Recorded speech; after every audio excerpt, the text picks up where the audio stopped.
Hi tears, நம்ம இப்போ சிம்பிளான ஒரு ஈவினிங் ஸ்நாக்ஸ் தான் பார்க்க போகிறோம். இதுக்கு 2 உருளைக்கிழங்கு எடுத்துக்கலாம். அதை வேக வச்சு இந்த மாதிரி மசிச்சு எடுத்துக்கோங்க. மசிச்சு வச்ச உருளைக்கிழங்குல ஒரு ஆனியன், கொத்தமல்லியை இந்த மாதிரி சின்ன சின்னதாக சீவி சேர்த்துக்கலாம். 2 ஸ்பூன் கோதுமை மாவு அதையும் இதில் ஆட் பண்ணிக்கோங்க.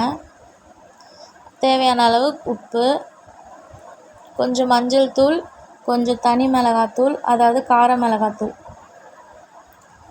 கொஞ்சம் கரம் மசாலா அதையும் ஆட் பண்ணிக்கலாம். ஆட் பண்ணதெல்லாம் சேர்த்து இந்த உருளைக்கிழங்கோட நல்லா கிளறி எடுத்துக்கலாம்.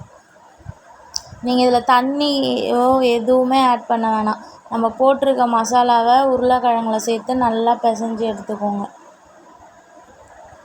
எடுத்துட்டிங்கன்னா அதுக்கப்புறம் நமக்கு தேவையான என்ன ஷேப்போ அதை இந்த மாதிரி திரட்டி வச்சுட்டு அடுப்பில் பேன் வச்சு ஆயில் ஊற்றிட்டு ஆயில் சூடானதுக்கப்புறமா நம்ம எடுத்து வச்சுருக்க இதுவை ஒன்று ஒன்றா போட்டு ஃப்ரை பண்ணி எடுத்துக்கலாம். அவ்வளோதாங்க, ரெடி ஆகிடுச்சு நம்மளோட பொட்டேட்டோ ஸ்நாக்ஸ். பாய்.